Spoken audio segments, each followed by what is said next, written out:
voit l'allocation des portefeuilles, conseillés easy pour ce mois de janvier. Donc, les 5 portefeuilles en question, le portefeuille prudent, le portefeuille modéré, le portefeuille équilibré, le portefeuille dynamique et le portefeuille audacieux. Et ce qu'on voit par rapport au mois de décembre en particulier, c'est, comme tu l'as évoqué, eu égard à la réouverture de la Chine, un ajustement donc, des actions marchés émergents, au détriment des actions américaines.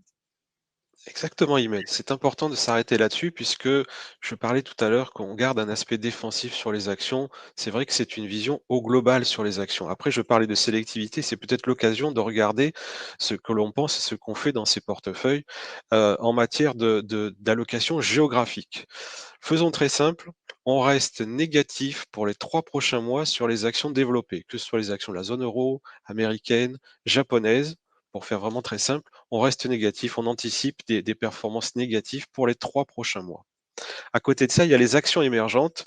Sur les actions émergentes, on reste plutôt neutre à positif, et cet optimisme vient notamment de l'Asie émergente et notamment de la Chine dont on parlait tout à l'heure, où on a vu que la Chine était en train de réouvrir son économie, d'effacer petit à petit cette politique zéro Covid qui est un frein à son économie.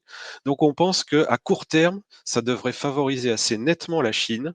Je parle bien de à court terme parce qu'à moyen terme, on pense bien que la Chine n'est pas sortie d'affaire. Il y a d'autres problèmes structurels en Chine. Mais à court terme, ça devrait favoriser la Chine. La Chine représente un très gros poids dans toute l'Asie émergente quand on parle des actions d'Asie émergente et ça représente quasiment 80% de toutes les actions émergentes au global. C'est pour ça que cet aspect, cette vision positive sur la Chine, ça nous amène à être positif sur l'Asie émergente et sur les marchés émergents au global, qui sont finalement les seuls marchés d'actions sur lesquels on a un peu d'optimisme pour les 3 prochains mois.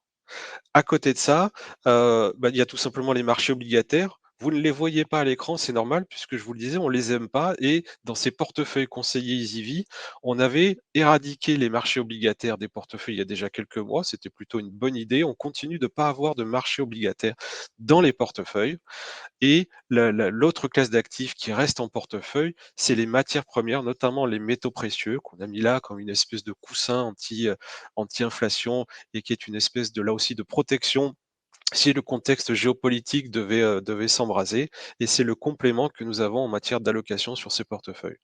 La dernière partie des portefeuilles, c'est plus une résultante du reste, c'est la partie cash. Vous voyez qu'elle est importante dans les portefeuilles, puisque du fait qu'on ait finalement une vision prudente sur les actions, donc on met des actions, mais on n'en met pas tellement. On a eu tendance à les baisser ces derniers mois. Et vous voyez que ce mois-ci, on a eu tendance à faire quelques arbitrages inter-zones géographiques. On n'a pas changé le poids sur les actions de la zone euro, on n'a pas changé le poids sur les actions japonaises. On a baissé d'un cran les actions américaines et le produit de la vente sur ces actions américaines, on l'a placé sur les actions émergentes. Voilà les principaux mouvements que nous proposions pour ce mois de janvier, en ce début d'année 2023.